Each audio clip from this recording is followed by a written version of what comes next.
Olivia Chen stood at the entrance of Whispering Pines retirement home, clutching her violin case like a lifeline. At 28, she was the youngest member of the San Francisco Symphony Orchestra, but her career was in jeopardy. For months, she'd been struggling with a mysterious ailment that caused her hands to tremor, making it nearly impossible to play with the precision required for her position. Her doctor had suggested a break from the pressures of performing, recommending she teach music to retirees as a form of therapy, both for them and for herself. Olivia had been skeptical, but desperation drove her to accept the opportunity. As she entered the building, the scent of disinfectant and potpourri filled her nostrils. An elderly woman at the reception desk greeted her with a warm smile. "You must be Miss Chen. I'm Martha. We're so excited to have you here." Olivia managed a polite nod, still uncertain about this new chapter in her life.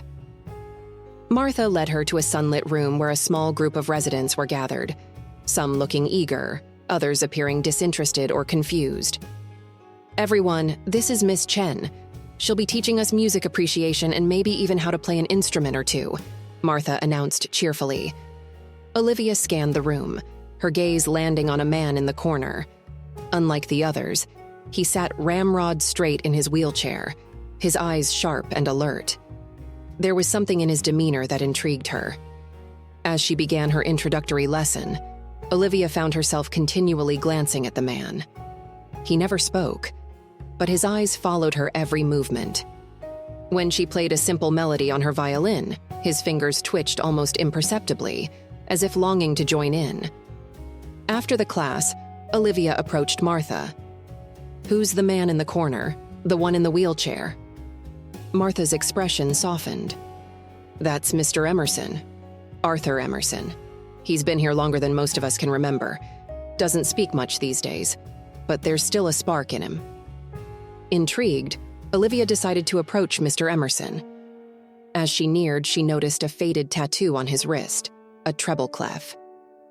"Mr. Emerson, I'm Olivia Chen. I noticed you seemed interested in the music. Do you play an instrument?" For a long moment, he said nothing, and Olivia feared she had made a mistake. Then, his voice barely above a whisper, he spoke. "Used to? Long time ago?" Encouraged, Olivia pressed on. "What did you play?" A ghost of a smile flickered across his face. "Everything." Over the next few weeks, Olivia found herself drawn to the enigmatic Mr. Emerson. While she continued her classes with the other residents, she spent extra time with him, trying to coax out more information about his musical past. Bit by bit, Arthur's story emerged. He had been a session musician in the 1960s, playing with some of the biggest names in rock and roll. But a car accident had left him partially paralyzed, ending his career abruptly. He had never touched an instrument since. As Olivia learned more about Arthur, she found her own passion for music reigniting. The tremors in her hands began to subside as she focused on teaching rather than performing. She started bringing different instruments to their sessions, guitars, keyboards, even a small drum set. One day, she wheeled Arthur out to the home's garden, carrying her violin. The spring air was crisp, flowers blooming all around them. "I thought we could try something different today," she said, positioning herself next to his wheelchair. Olivia began to play a hauntingly beautiful melody, one she had composed herself, inspired by Arthur's story. As the notes floated on the breeze, she saw Arthur's eyes close, his body swaying slightly to the rhythm. When she finished, there was a moment of silence. Then Arthur spoke, his voice stronger than she had ever heard it. "That was extraordinary. What's it called?" Olivia blushed. "It doesn't have a name yet. I just wrote it." Arthur's eyes widened. "You composed that? My dear, you have a rare gift." His words struck a chord in Olivia. For so long, she had defined herself by her ability to play others' music perfectly. The idea of creating her own had never seemed possible. From that day on, their sessions took on a new dimension. Arthur began to share stories of his days in the music industry, painting vivid pictures of smoky clubs and raucous recording sessions. Olivia soaked it all in, using his tales as inspiration for new compositions. As weeks turned into months, Olivia's tremors disappeared entirely. Her playing improved, surpassing even her previous skill level. But more importantly, she had discovered a new passion in composing. Arthur, too, underwent a transformation. He became more engaged, not just with Olivia, but with the other residents and staff. He even agreed to try playing again, starting with simple exercises on a keyboard Olivia brought in. One afternoon, as they sat in the garden, Arthur turned to Olivia with a serious expression. "I want to show you something," he said, "but you have to promise to keep it a secret." Intrigued, Olivia nodded. Arthur reached into his pocket and pulled out a folded piece of paper, yellowed with age. As he carefully unfolded it, Olivia saw that it was covered in musical notation. "This is the last thing I ever wrote," Arthur explained. "The night before the accident, I never showed it to anyone, never finished it." Olivia's hands trembled as she took the paper, but this time it wasn't from her condition. She felt the weight of Arthur's trust, the significance of this moment. As she read through the notation, her eyes widened. The melody was complex, beautiful, unlike anything she had ever seen. "Arthur, this is incredible," she breathed. He shook his head. "It's unfinished, imperfect." "Then let's finish it," Olivia said, an idea forming. "Together." Over the next few weeks, Olivia and Arthur worked tirelessly on the composition. They pored over every note, every rest, blending Arthur's original vision with Olivia's fresh perspective. As they worked, Olivia saw Arthur come alive in a way she never had before. His eyes sparkled with creativity, his hands moving with newfound strength as he demonstrated rhythms.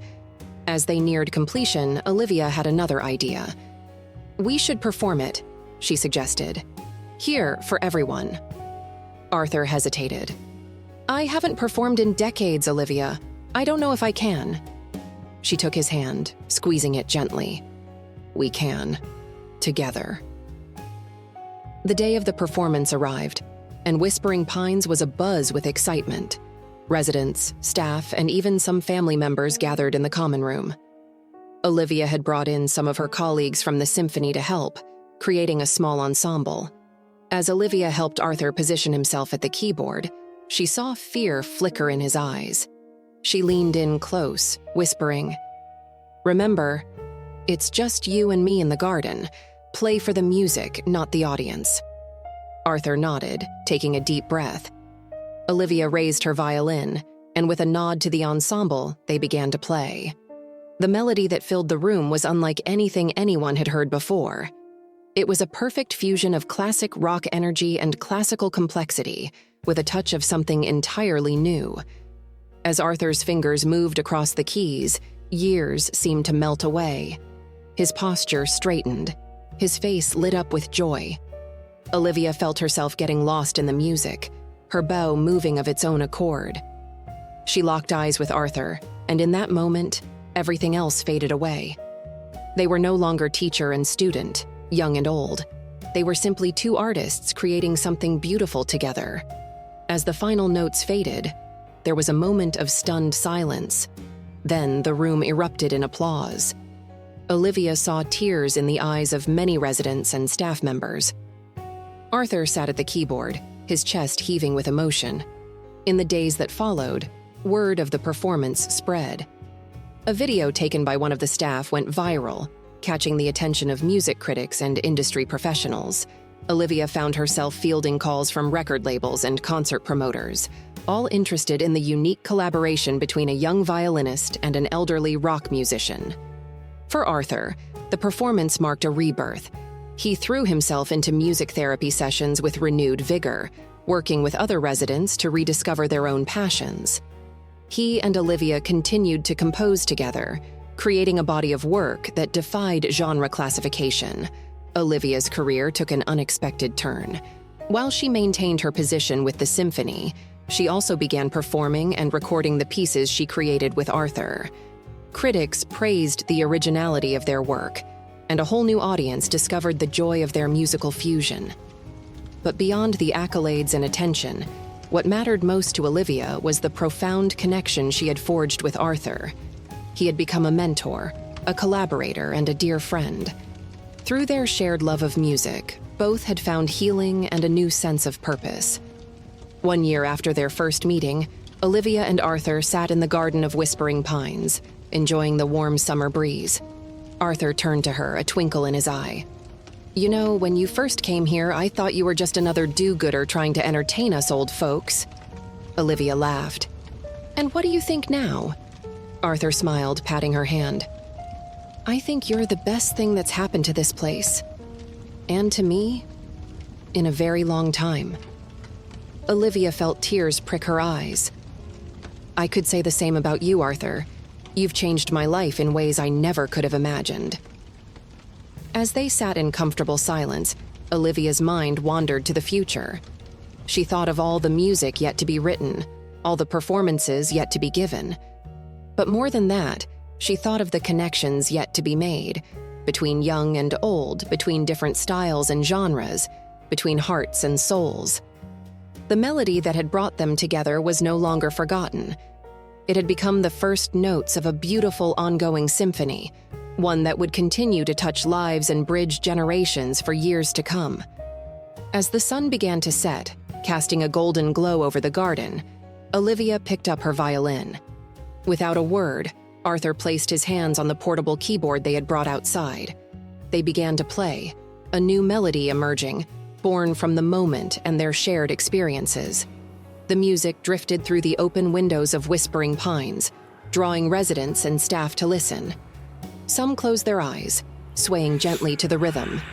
Others smiled, reminded of long-forgotten memories. In that moment, the retirement home was transformed into a concert hall, and every person there was part of something magical. As the last notes faded into the twilight, Olivia and Arthur exchanged a look of pure understanding. They had found in each other not just musical partners, but kindred spirits. Their journey together was far from over. It was, in many ways, just beginning. The next day, Olivia arrived at Whispering Pines to find a flurry of activity. Residents were gathered in small groups, talking excitedly. Martha greeted her with a beaming smile. "Miss Chen, you won't believe it.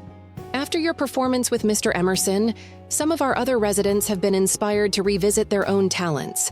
Mr. Johnson used to be a painter, and he's asked for art supplies. Mrs. Rodriguez was a dancer, and she wants to start a gentle movement class." Olivia felt a warmth spread through her chest. The music she and Arthur had created wasn't just affecting them. It was breathing new life into the entire community. Over the next few months, Whispering Pines underwent a transformation. The once quiet halls now echoed with the sounds of music, laughter, and creativity. Olivia expanded her program, bringing in other young artists to teach and collaborate with the residents. Arthur became a central figure in this renaissance. His years of experience in the music industry made him an invaluable resource, and he took joy in mentoring both the residents and the young artists who came to teach. As their music gained more attention, Olivia and Arthur were invited to perform at various events around the city. They chose their appearances carefully, focusing on those that allowed them to share their message of intergenerational collaboration and the healing power of art. One particularly memorable performance was at a children's hospital. As they played for the young patients, Olivia saw the same spark in their eyes that she had first noticed in Arthur's. Music was bridging not just generations, but also the gap between illness and hope. After the performance, a young girl approached them, her eyes wide with wonder. "How did you learn to play like that?" she asked. Arthur smiled gently. "With lots of practice, and by never stopping to listen to the music and everything around us." The girl nodded solemnly, clutching her IV stand. "Can you teach me?" Olivia and Arthur exchanged a glance, a new idea forming between them. That conversation led to the creation of a new program, bringing music therapy to hospitals and care facilities across the city. As their influence grew, Olivia and Arthur were approached by a documentary filmmaker interested in telling their story. At first, Arthur was hesitant, uncomfortable with the idea of being in the spotlight again after so many years. But Olivia convinced him that their story could inspire others to find their own forgotten melodies. The filming process was a journey in itself. It forced both Olivia and Arthur to reflect on their pasts, their unlikely friendship, and the power of music to transform lives. They revisited Arthur's old recording studios, now transformed into sleek, modern spaces. They traveled to Olivia's childhood home, where her parents spoke of her early dedication to the violin. Throughout the filming, their bond deepened.